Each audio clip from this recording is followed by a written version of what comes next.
Good morning, students. Myself Praveen Garg from Guru's Ashram app. Physics की class कल हुई थी। जो लोग लाइव देख रहे हैं एक बार कमेंट कर दीजिए ताकि मुझे मालूम पड़ जाए। Hi Mohit, good morning Prabha, welcome Padma. हाँ, थोड़ा मैं आपके साथ में फिजिक्स को पढ़ने की अपना क्या रहेगा उसको पढ़ने पढ़ाने की स्ट्रेटेजी मैं आपसे डिस्कस करना चाहूँगा। रोज़ एक क्लास रहेगी और एंड ऑफ द चैप्टर एक टेस्ट होगा। नोट्स आपको चैप्टर से पहले मिल जाएंगे, चैप्टर स्टार्ट होने से पहले मिल जाएंगे और नोट्स में वही सेम कंटेंट होगा जो मैं यहाँ बोर्ड पे पढ़ा रहा हूँ। तो आपको नोट्स साथ लेके बैठना। जब क्लास आप लेते हैं, ऑनलाइन लाइव क्लास ले रहे हैं या ऐप के थ्रू ले रहे हैं, तो आपको नोट्स साथ लेके बैठना ताकि आपको चीज़ें क्लियर होती जाए। और आपको पहले पढ़ना है बेटा। जो टॉपिक आपको लगता है कि आज होने वाला है, जो प्रीवियस क्लास में हुआ, उसका नेक्स्ट टॉपिक एक बार थोड़ा सा देख लीजिए। और सबसे बड़ी चीज़, रेगुलर स्टडी, नियमित अध्ययन। जो यहाँ पे क्लास में हो रहा है वो आप रिपीट कीजिए सेम डे 2 बार 3 बार, नेक्स्ट डे रिपीट कीजिए उसको 1 बार, उसके बाद में भी उसको रैंडमली आप रिपीट कीजिए। जितनी बार रिपीट होगा उतना आपका टॉपिक स्ट्रांग होगा। रही बात न्यूमेरिकल्स की, तो जैसे जैसे कल तो थियोरेटिकल टॉपिक था, पहली क्लास थी, तो जैसे जैसे अपना चैप्टर आगे बढ़ेगा अपन न्यूमेरिकल्स लेते जाएंगे। न्यूमेरिकल्स में आपको प्रॉब्लम नहीं आएगी। प्रॉब्लम उसी समय आती है जब अपने कॉन्सेप्ट्स क्लियर नहीं होते हैं। और अगर किसी क्वेश्चन में आपको प्रॉब्लम आती है तो आप डाउट क्लास में पूछ सकते हैं। दूसरा, ये वीडियो जो यूट्यूब पे है, इस पे आपको बेटा लिमिटेड अप्रोच रहेगी, लिमिटेड कंटेंट होगा, लिमिटेड चैप्टर होंगे। एंटायर कोर्स अगर आपको देखना है तो गुरुज आश्रम ऐप आप डाउनलोड कीजिए प्ले स्टोर से। लिंक आपको डिस्क्रिप्शन में मिल जाएगा, वीडियो के डिस्क्रिप्शन में मिल जाएगा। ऐप डाउनलोड कीजिए और उसमें से अपना कोर्स सेलेक्ट कीजिए। तो बहुत ही पॉजिटिविटी के साथ स्टार्ट करते हैं। कौन सा चैप्टर? इलेक्ट्रोस्टैटिक्स, हिंदी में बोलते हैं स्थिर वैद्युतिकी।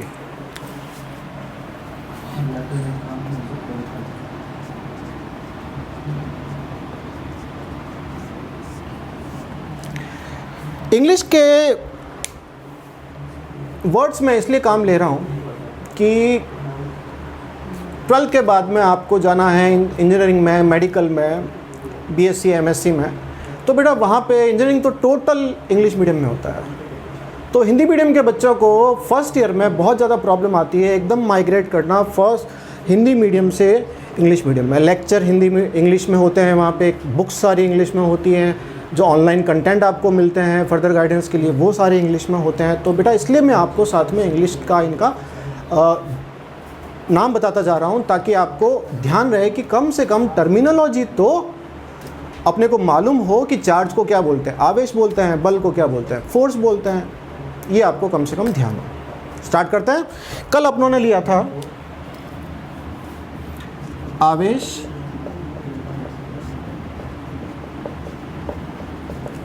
आवेशन की विधियां 3 थी: चालन, प्रेरण और घर्षण। 3 विधियां थी। आज ले रहे हैं आवेशों के गुणधर्म, कि आवेशों के क्या गुण होते हैं।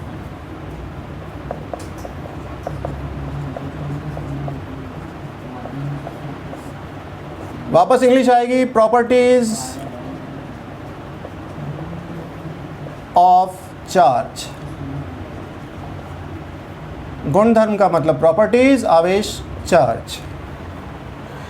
तो बेटा वैसे तो 7-8 इसकी प्रॉपर्टीज़ हैं, लेकिन बुक में एनसीईआरटी में अलग से इसकी हेडिंग में 3 इसकी प्रॉपर्टी दी हुई हैं, तो वो अपन 1 बाय 1 डिस्कस करेंगे। पहली प्रॉपर्टी,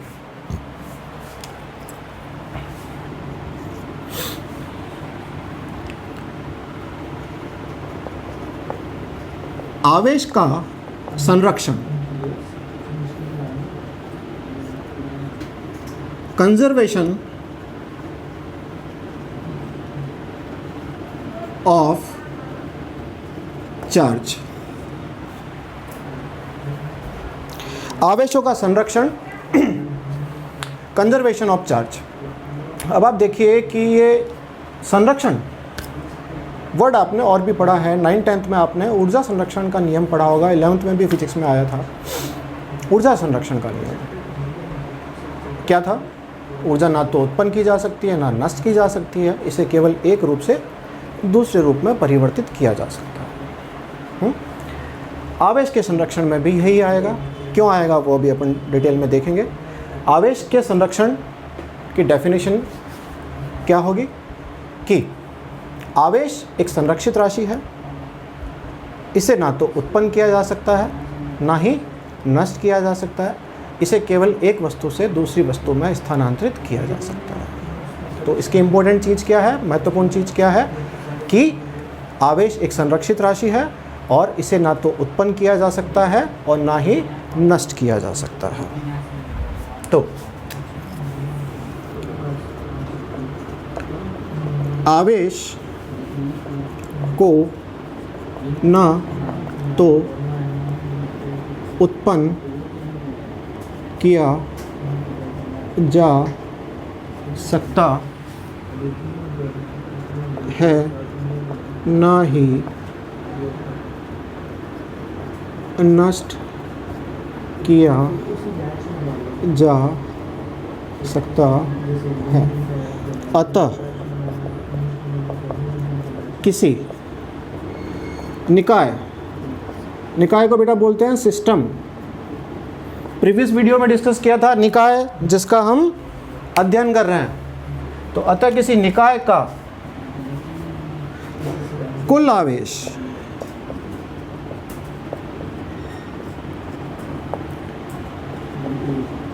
संरक्षित यानी कि कांस्टेंट या कंजर्व्ड भी बोल सकते हैं रहता है। बड़ा निकाय कुछ भी हो सकता है। यहाँ पे अपन बड़े स्कोप में देखें तो ब्रह्मांड का भी कुल आवेश संरक्षित है, यानी कि 100 साल पहले ब्रह्मांड का जितना आवेश था आज भी उतना ही है। समझ गए? तो आवेश को ना तो उत्पन्न किया जा सकता है ना ही नष्ट किया जा सकता है, अतः किसी निकाय का कुल आवेश संरक्षित रहता है। एग्जाम्पल लेते हैं इसका। अब चार्जिंग का कोई भी मेथड देख लो, जैसे कल डिस्कस किया था चार्जिंग आवेशन की विधियों में, पहला था घर्षण द्वारा आवेशन। तो मान लिया ए वस्तु, ये मान लिया स्केल है, ये मान लिया कोई दूसरा ऑब्जेक्ट जैसे बाल है, ऐसे बना रहा हूँ सिंप्लिसिटी के लिए। ए और बी दो ऑब्जेक्ट हैं और ये अपना निकाय है, सिस्टम है। ठीक है।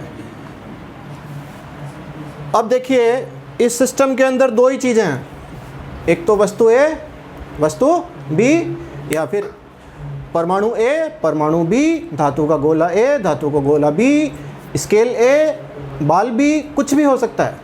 ए और बी दो वस्तुएं हैं। तो इसका अभी कुल आवेश कितना है?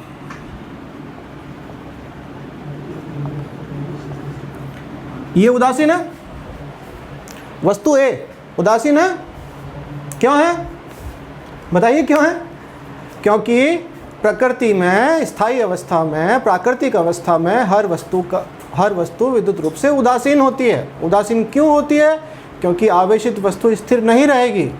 अगर वस्तु कोई आवेशित है और आपने उसको छोड़ दिया कहीं पे, तो वो हमेशा कोशिश करती रहेगी कि कहीं ना कहीं से वो इतना आवेश ले ले कि उसका कुल आवेश 0 हो जाए। केमिस्ट्री में आपने देखा होगा आयंस होते हैं। आयंस स्टेबल होते हैं क्या? हाईली रिएक्टिव होते हैं, किसी ना किसी से रिएक्शन करके अपने आप को इलेक्ट्रिकली न्यूट्रल या विद्युत रूप से उदासीन कर लेते हैं। तो प्रकृति में, प्राकृतिक अवस्था में कोई वस्तु विद्युत रूप से उदासीन ही होती है। तो वस्तु ए और बी विद्युत रूप से उदासीन है। अभी अपनों ने इनके बीच में कोई घर्षण नहीं किया है, इनके बीच में आवेशन नहीं किया। तो इसका कुल आवेश, ये भी उदासीन, ये भी उदासीन, तो कुल आवेश कितना होगा? ए का आवेश प्लस बी का आवेश। ए का आवेश कितना है? 0। बी का आवेश कितना है? 0। कुल आवेश कितना आया? 0। ए और बी के बीच में ना अभी घर्षण किया है, ये दोनों विद्युत रूप से उदासीन है। तो सिस्टम का कुल, सिस्टम की बात कर रहे हैं, सिस्टम का मतलब ये बॉक्स, इसका कुल आवेश 0 आया। ये हो गया आवेशन से पहले। आवेशन के बाद आप कोई भी विधि लगा लो, जस्ट एक घर्षण वाला एग्जांपल ले रहे हैं, चाहे प्रेरण लगा लो, चाहे चालन लगा लो, चाहे घर्षण लगा लो, रिजल्ट यही आना है कि आवेश संरक्षित रहेगा। कुल आवेश पहले भी 0 होगा और बाद में भी 0 होगा। तो ये आवेशन के बाद तो वस्तु ए और बी के बीच में घर्षण पैदा किया, यानी इन दोनों को आपस में रब किया। तो मान लिया ए पे 4+ आ गए, ठीक है। ए पे 4+ आया, इसका मतलब क्या है? ए विद्युत रूप से धनावेशित है, इसका मतलब क्या है? इसमें इलेक्ट्रॉन की कमी है, 4 इलेक्ट्रॉन की कमी है। तो ये 4 इलेक्ट्रॉन गए कहाँ? गायब तो होंगे नहीं, ये 4 इलेक्ट्रॉन गए बी में, तो ये 4 इलेक्ट्रॉन बी में आ गए। तो इसका कुल आवेश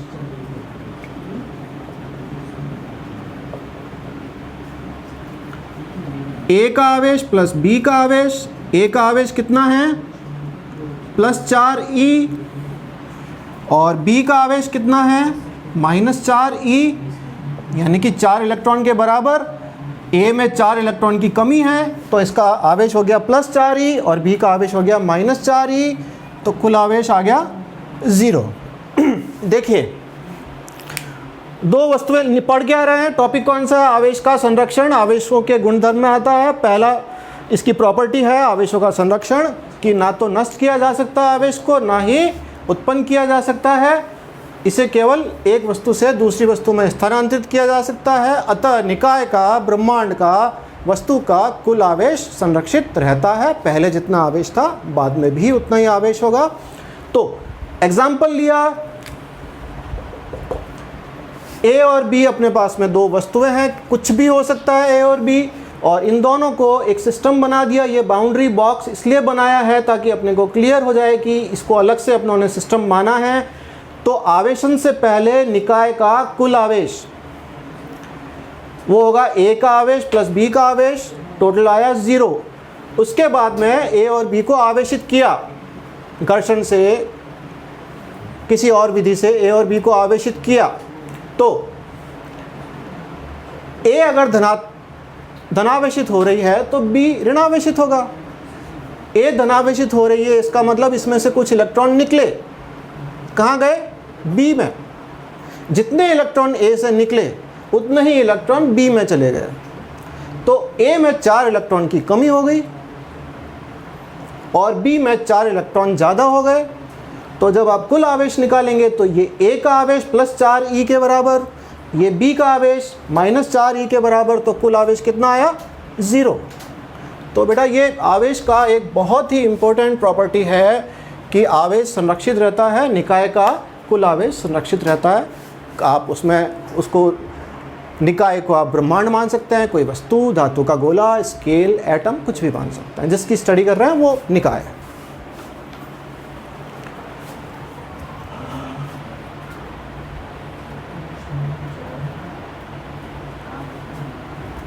सेकंड प्रॉपर्टी,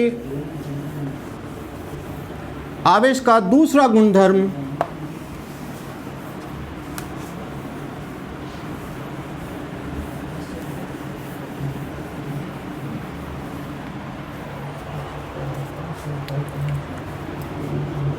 सेकंड प्रॉपर्टी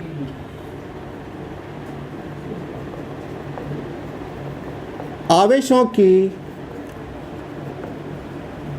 योज्यता।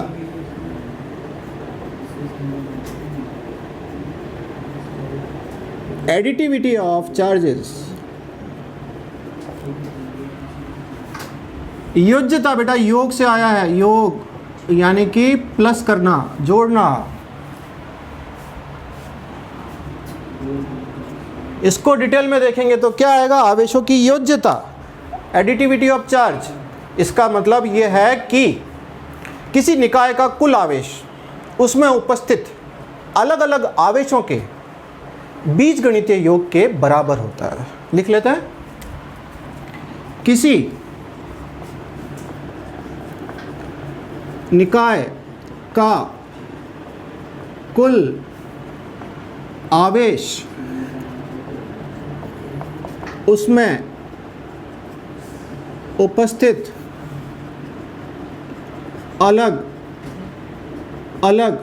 कुल आवेश उसमें उपस्थित अलग अलग आवेशों के बीज गणितीय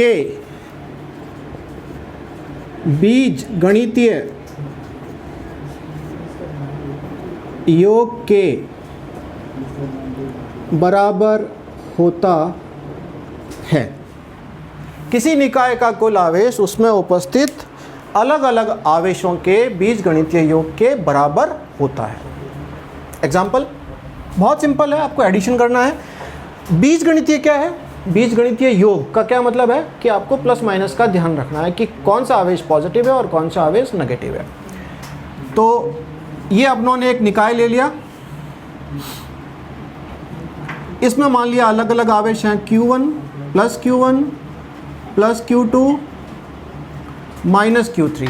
मान लिया इसमें 3 आवेश हैं निकाय के अंदर, plus Q1 plus Q2 minus Q3, 3 आवेश हैं निकाय का। अब इसका कुल आवेश निकालते हैं, निकाय का कुल आवेश, इसको सिग्मा Q लिख लेते हैं। तो नियम क्या बोलता है, किसी निकाय का कुल आवेश, निकाय का कुल आवेश उसमें उपस्थित अलग अलग आवेशों, उसमें उपस्थित अलग अलग आवेशों, यहाँ अपने पास में कितने 3 अलग अलग आवेश हैं, कौन कौन से हैं, Q1 Q2 और Q3 माइनस Q3। अलग अलग आवेशों के बीजगणितीय योग, बीजगणितीय योग का मतलब आपको प्लस माइनस का ध्यान रखना है कि कौन सा आवेश पॉजिटिव है, कौन सा आवेश नेगेटिव है, बीजगणितीय योग के बराबर होता है। तो निकाय का कुल आवेश Q1 प्लस Q2 प्लस, और Q3 का नेचर कैसा है, माइनस में है ना, ऋणावेश है, तो माइनस Q3। तो इसका कुल आवेश आ जाएगा Q1 plus Q2 minus Q3, as simple as it looks. दूसरा सिस्टम लेते हैं, example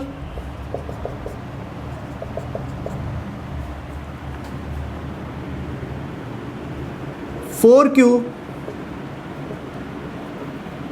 minus 2Q minus Q minus 3Q कर देता हूँ।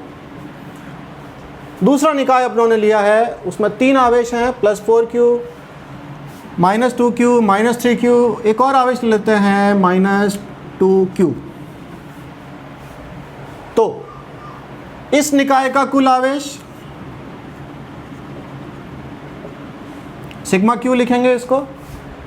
नियम क्या बोलता है, उसमें उपस्थित अलग अलग आवेशों, अलग अलग आवेश कौन से हैं, ये 4 आवेश हैं 1 2 3 4 के बीजगणितीय योग के बराबर होता है। तो पहला आवेश 4Q प्लस का, दूसरा आवेश माइनस 2Q, तीसरा आवेश माइनस 3Q, चौथा आवेश माइनस Q। टोटल कितना आएगा बेटा,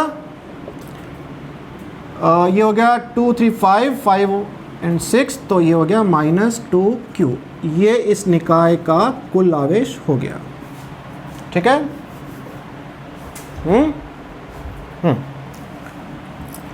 अब एक और सिस्टम ले लेते हैं।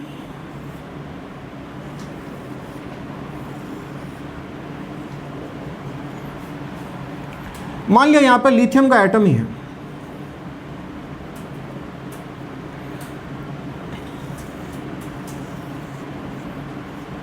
तो 3 प्रोटॉन 3 न्यूट्रॉन और 3 इलेक्ट्रॉन, एक एक्स्ट्रा हो गया 3 इलेक्ट्रॉन। तो इसका कुल आवेश अलग अलग आवेशों के बीज गणितीय योग के बराबर है। तो इसमें धनावेश कितना है बेटा न्यूक्लियस में?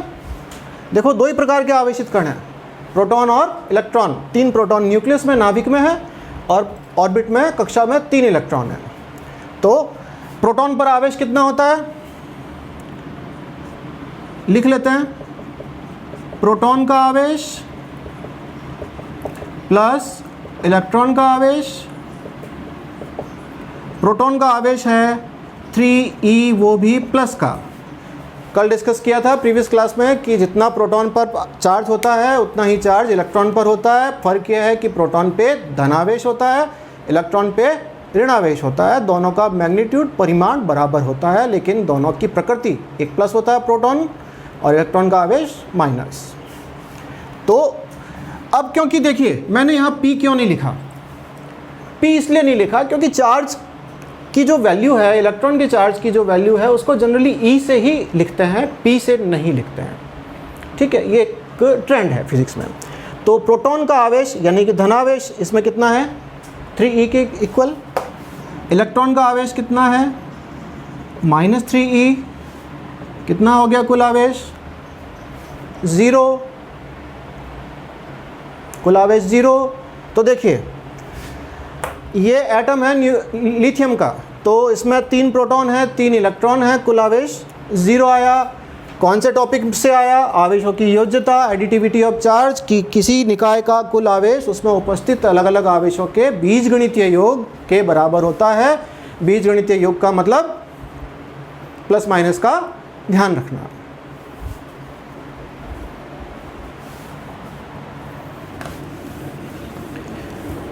सेकंड प्रॉपर्टी हो चुकी है आवेशों की योज्यता। अब सबसे इंपॉर्टेंट प्रॉपर्टी आ रही है आवेशों का क्वांटीकरण।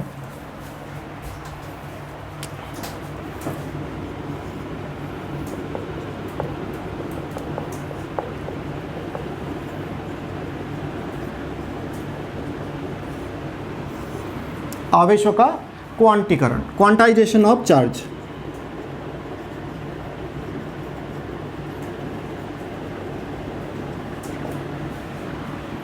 बेटा ये वर्ड अपने लिए नया है, क्वांटीकरण। ठीक है, नया है लेकिन अब काम आता जाएगा, आगे बहुत काम आएगा, मॉडर्न फिजिक्स में भी काम आएगा। क्वांटीकरण ये निकला है क्वांटा से, ग्रीक लेटर है ये।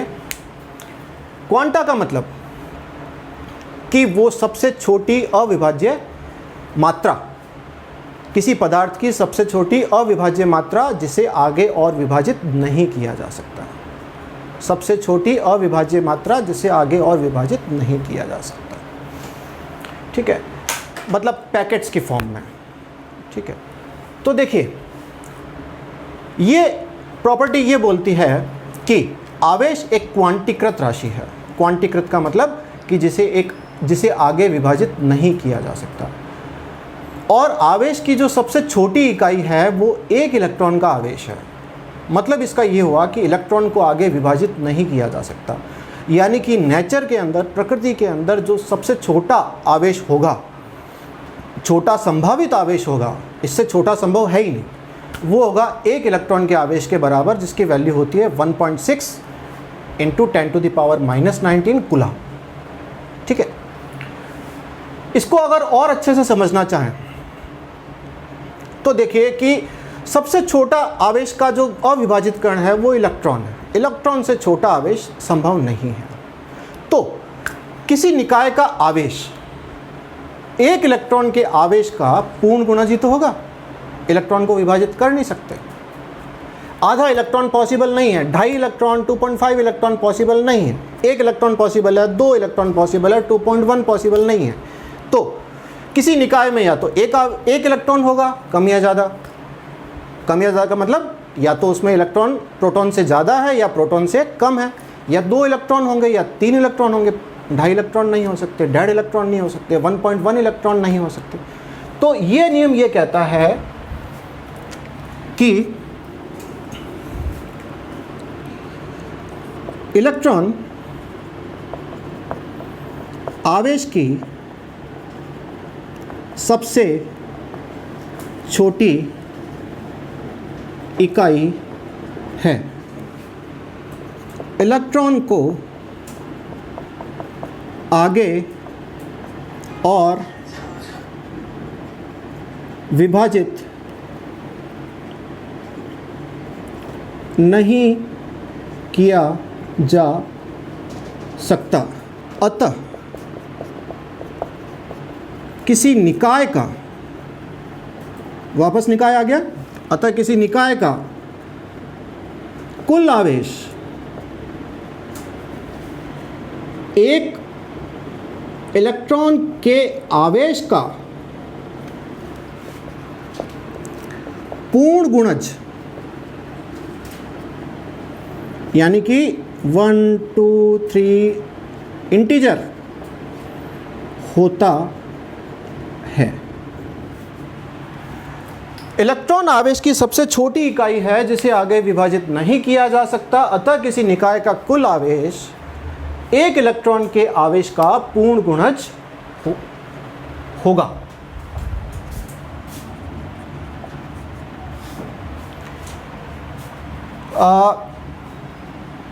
एग्जाम्पल लेते हैं इसका। पहले मैं थोड़ा नया टॉपिक है आपके लिए, तो इसको थोड़ा सा सोसाइटी के हिसाब से समझाता हूँ। यहाँ अपन कह रहे हैं कि किसी निकाय का जो कुल आवेश है वो एक इलेक्ट्रॉन के आवेश का पूर्ण गुणज ही होता है।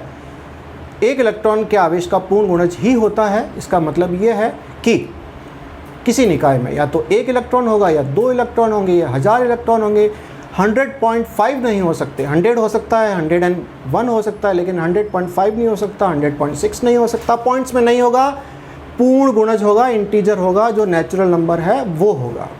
ठीक है, तो इसको अपन समझने के लिए एक एग्जांपल लेते हैं। मान लिया कोई कंट्री है, अभी आपने सुना होगा एक बाबा हैं नित्यानंद जी, स्वामी नित्यानंद जी, साउथ के थे, जिन पे काफ़ी एलिगेशंस लगे थे। वो भाग गए इंडिया से, तो उन्होंने कोई अपना पर्सनल आइलैंड ख़रीदा है और कैलासा उस आइलैंड ख़रीदा है, कंट्री बनाया, उसको एक प्रॉपर कंट्री बनाया है, एक सेपरेट कंट्री है, इंडिपेंडेंट कंट्री है, और उनकी अपनी पुलिस है, उनकी अपनी फोर्स है, सारे डिपार्टमेंट्स हैं, उनकी अपनी करेंसी है, अपने ही उनकी मुद्रा है। ठीक है, छोटा आइलैंड है। तो मान लिया वहाँ पे 1 रुपये के सिक्के चलते हैं। 50 पैसे का सिक्का नहीं है, 25 पैसे का सिक्का नहीं है, 10 पैसे का सिक्का नहीं है, 1 रुपये का सिक्का चलता है। ठीक है, तो आप किसी से पेमेंट लोगे या दोगे तो 10 रुपये दे सकते हो, 11 रुपये दे सकते हो, 2.5 रुपये दे सकते हो। क्या 2.5 रुपये दे सकते हो? 2.5 रुपये कैसे दोगे? 2 + 0.5, 2.5 ऐसे ही बना, दिख रहा है? 2 + 0.5, तो 2 इलेक्ट्रॉन तो आप ला सकते हो, 2 रुपये तो आप दे सकते हो। ये 50 पैसे या आधा रुपया कैसे दोगे? सिक्के को तोड़ते ही सिक्के की वैल्यू ख़त्म। मान लिया किसी कंट्री में केवल 5 रुपये का नोट चलता है, केवल 5 रुपये का। ठीक है, तो अगर किसी से पेमेंट लेना है या देना है तो 5 रुपये दिया जा सकता है, 10 रुपये दिया जा सकता है, 15 रुपये दिया जा सकता है, 12 रुपये बेटा नहीं दिया जा सकता, क्योंकि जो मुद्रा की सबसे छोटी इकाई है वो 5 रुपया है। तो किसी को या तो 1 नोट दे सकते हैं, या 2 नोट दे सकते हैं, या 10 नोट दे सकते हैं, 3 नोट दे सकते हैं, 3.5 नोट नहीं दे सकते, 1.2 नोट नहीं दे सकते, पाई यानी कि 3.14 एंड सो ऑन नोट नहीं दे सकते। 3 तो आप ला सकते हो, 0.14 कहाँ से लाओगे? नोट को जैसे ही आपने तोड़ा उसकी वैल्यू ख़त्म, उसकी वैल्यू ख़त्म। वहाँ नोट को तोड़ना पॉसिबल है, यहाँ इलेक्ट्रॉन को तोड़ना पॉसिबल नहीं है। तो नेचर में जो आवेश की सबसे छोटी इकाई है वो 1 इलेक्ट्रॉन है। 1 इलेक्ट्रॉन को आगे विभाजित नहीं किया जा सकता। तो किसी भी निकाय का कुल आवेश 1 इलेक्ट्रॉन के आवेश का पूर्ण गुणज होगा।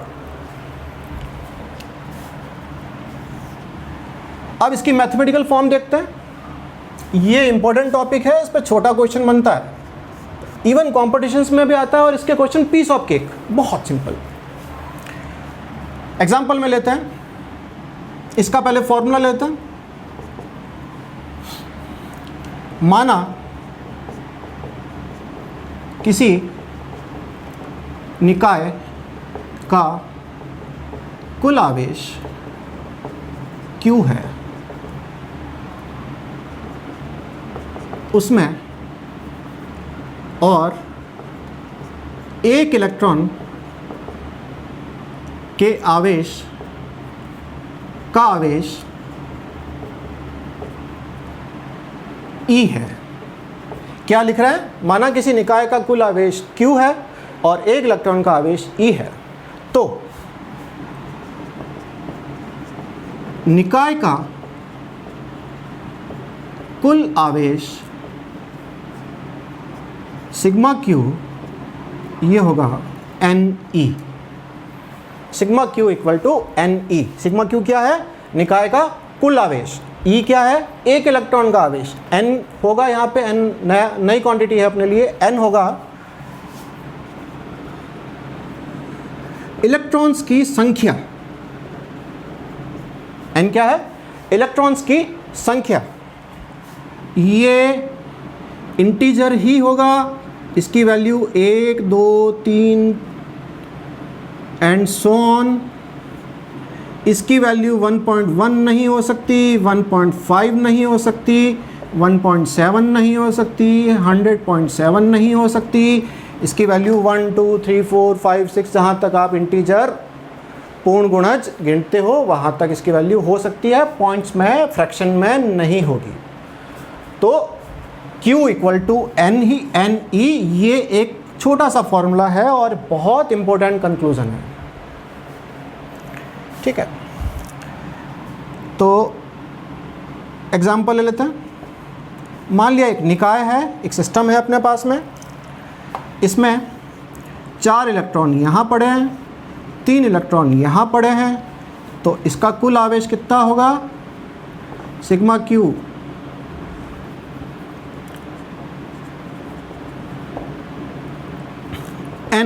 N क्या है? इलेक्ट्रॉन्स की संख्या, याद रखना है, N इलेक्ट्रॉन्स की संख्या, और E एक इलेक्ट्रॉन का आवेश, और जो LHS में सिग्मा Q है वो क्या है? निकाय का कुल आवेश। तो N की वैल्यू यहाँ पे इस पर्टिकुलर एग्जांपल में कितनी है? 7। तो सिग्मा Q आप इजीली कैलकुलेट कर सकते हो क्योंकि E तो कांस्टेंट है, -1.6 इंटू 10⁻⁻19 कूलम।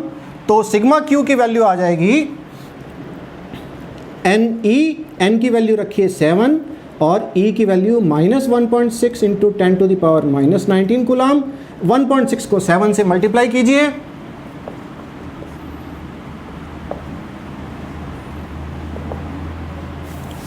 तो 11.2 इंटू 10⁻⁻19 कूलम, ये इस सिस्टम का, इस पर्टिकुलर सिस्टम का कुल आवेश होगा। क्लियर है? इस पे और भी न्यूमेरिकल बनते हैं, तो ये आपका एक तरह से न्यूमेरिकल हो गया है। यहाँ तक थ्योरेटिकल पार्ट है। किसी निकाय का कुल आवेश Ne।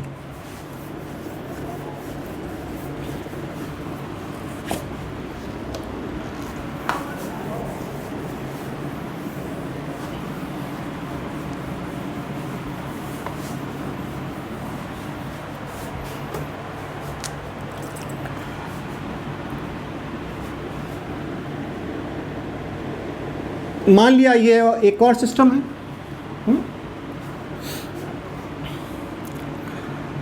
अब क्वेश्चन को थोड़ा सा ट्विस्ट कर देते हैं। कुल आवेश पहले से ही लिख लेते हैं कि इसका कुल आवेश कितना है। मान लिया 4.8 इंटू 10⁻⁻18 कूलम है। तो इसमें किसी निकाय में कुल आवेश, किसी निकाय का कुल आवेश 4.8 इंटू 10⁻⁻18 कूलम है। उसमें अतिरिक्त इलेक्ट्रॉन की संख्या बताइए। कुल आवेश जो है वो 4.8 इंटू 10⁻⁻18 है, इंग्लिश नेगेटिव में ले लेते हैं। तो इलेक्ट्रॉन्स की संख्या बताइए। तो Q equal to sigma Q equal to N E लिख लेंगे एक बार, जो दिया हुआ है, सिग्मा Q दिया हुआ है, E दिया हुआ है, N अपने को निकालना है। सिग्मा Q की वैल्यू है -4.8 into 10 to the power -18 coulomb, E होता है -1.6 into 10 to the power -19 coulomb. N की वैल्यू निकालनी है, तो put the value, get the answer. Sigma Q N equal to, N की वैल्यू निकालनी है तो E को यहाँ इसके नीचे भेजा, तो sigma Q upon E value रख दो, -4.8 into 10 to the power -18 divided by, यहाँ यूनिट नहीं लिखोगे तो भी चलेगा, -1.6 into 10 to the power -19 coulomb. ये माइनस से माइनस गया, 1.6 से 4.8, ठीक है। 16 से 48 से 16 कितनी बार जाएगा? 3 टाइम्स, 3 बार। बचा 3 into 10 to the power -18 plus 19, ये -19 न्यूमरेटर में जाके प्लस का हो जाएगा, निकालेंगे 3 into 10 to the power 1 plus 19 minus 18, 19 minus 18 कितना हो गया? 30। तो इस सिस्टम में 30 इलेक्ट्रॉन अतिरिक्त हैं, तो अतः लिख देंगे आंसर इसका 30 इलेक्ट्रॉन अतिरिक्त है। बहुत सिंपल है, sigma Q equal to N E, कि किसी निकाय का कुल आवेश एक इलेक्ट्रॉन के आवेश का पूर्ण गुणज ही होता है, ठीक है। एक और क्वेश्चन ले लेते हैं जिसकी वैल्यू बहुत ज़्यादा काम आती है, एक तरह से कांस्टेंट की तरह ट्रीट करते हैं उसको। एक कूलम आवेश में इलेक्ट्रॉन की संख्या बताइए। मैं इसको +1 कूलम कर देता हूं, ठीक है। 2 क्वेश्चन ले लेंगे, +1 कूलम और -1 कूलम में, -1 कूलम आवेश में इलेक्ट्रॉन की संख्या बताइए। एक कूलम आवेश में इलेक्ट्रॉन की संख्या, तो ये क्या है? 1 कूलम, जो पहले क्वेश्चन में LHS में जो क्वेश्चन है 1 कूलम, ये क्या है? टोटल चार्ज, कुल आवेश ही तो है। तो सिग्मा Q अपने को दिया हुआ है +1 कूलम, निकालना है N, E अपना कांस्टेंट है। तो sigma Q equal to N E, N की वैल्यू निकालनी है, एक तरफ रखो, बाकी को दूसरी तरफ भेजो। Sigma Q upon E, sigma Q की वैल्यू रखो 1, E की वैल्यू रखो -1.6 into 10 to the power -19 coulomb. अब बस कैलकुलेशन है,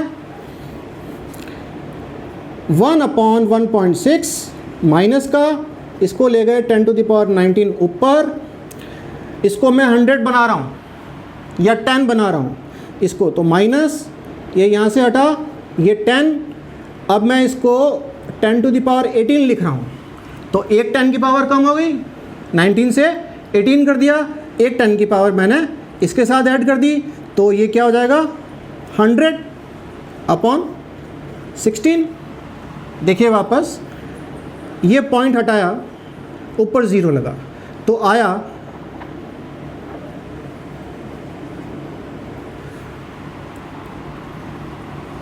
-10 upon 16 into 10 to the power 19। अब ये नंबर छोटा है और ये नंबर बड़ा है, तो मैं इस नंबर को, ऊपर वाले न्यूमरेटर को बड़ा करने के लिए यहाँ से एक 10 की पावर उधार ले रहा हूँ। तो यहाँ पे अगर यहाँ से एक पावर यहाँ भेजी तो ये बन जाएगा 100 और ये 19 से घट के बन जाएगा 18। अब बस अब इसको काटना है, 4 से काटो, 4 25, 2 25 का आधा 12.5 12.5, 2 से फिर काटा, 12 का आधा कितना 6, और पॉइंट की जगह पॉइंट, और 5 का आधा कितना 50 है, ये 50 का आधा कितना 25, तो ये आ गया 6.25 into 10 to the power 18 electron. यानी कि अगर किसी सिस्टम में 1 कूलम आवेश है, अपने को 1 कूलम आवेश दिया हुआ है, तो उसमें इलेक्ट्रॉन की संख्या 6.25 इंटू 10⁻18 होगी। अब देखते हैं कि ये इतने इलेक्ट्रॉन तो होंगे, उसमें इतने इलेक्ट्रॉन कम होंगे या ज़्यादा होंगे? किससे? प्रोटॉन से। प्रोटॉन से इलेक्ट्रॉन कम होंगे या ज़्यादा होंगे? कि होंगे तो इतने ही 6.25 इंटू 10⁻18, लेकिन कम होंगे कि ज़्यादा होंगे? अब देखिए प्लस चार्ज है। प्लस चार्ज का मतलब क्या हो गया? प्लस चार्ज का मतलब हो गया उसमें प्रोटॉन ज़्यादा हैं और इलेक्ट्रॉन कम है, क्योंकि कुल आवेश धनात्मक आ रहा है, पॉजिटिव आ रहा है। पॉजिटिव आ रहा है, इसका मतलब प्रोटॉन की संख्या ज़्यादा है और इलेक्ट्रॉन की संख्या कम है। इलेक्ट्रॉन की संख्या निकाल चुके हैं, अतः इतने इलेक्ट्रॉन कम होंगे प्रोटॉन से। ये क्वेश्चन भी सेम है, तो इसमें भी n की वैल्यू आएगी 6.25 इंटू 10⁻18। तो अब इसमें देखिए इलेक्ट्रॉन कम होंगे कि ज़्यादा होंगे? टोटल चार्ज कितना है, कुल आवेश कितना है? माइनस में है, ठीक है। तो प्रोटॉन ज़्यादा होंगे कि इलेक्ट्रॉन ज़्यादा होंगे? इलेक्ट्रॉन ज़्यादा होंगे, तो इलेक्ट्रॉन अधिक है, ठीक है। अब इस वैल्यू को आपको याद रखना है कि 1 कूलम चार्ज के अंदर 6.25 इंटू 10⁻18 इलेक्ट्रॉन होते हैं। ये वैल्यू याद रखनी है।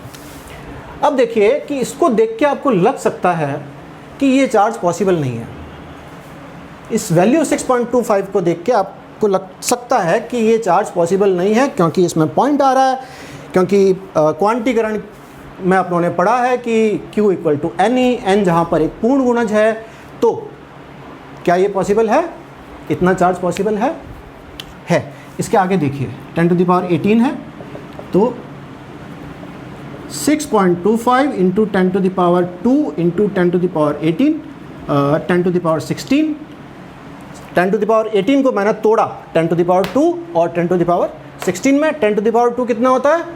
10 की घात 2, 100 होता है, 100 को 6.25 से मल्टीप्लाई किया, 625 इंटू 10 की घात 16। पॉसिबल है? तो उस निकाय में इतने इलेक्ट्रॉन अतिरिक्त होंगे। यहाँ पर उस निकाय में इतने इलेक्ट्रॉन 625 इंटू 10 की घात 16 इलेक्ट्रॉन कम होंगे, ठीक है बेटा। तो आज का टॉपिक यहीं पे समेटते हैं। कल क्लास में वापस मिलेंगे। पढ़ते रहिए, ध्यान देते रहिए, डाउट्स पूछते रहिए। फेसबुक पे, यूट्यूब पे पेज को हमारे सब्सक्राइब कीजिए, वीडियो को लाइक कीजिए, शेयर कीजिए और गुरुज आश्रम ऐप डाउनलोड कीजिए। Have a nice day.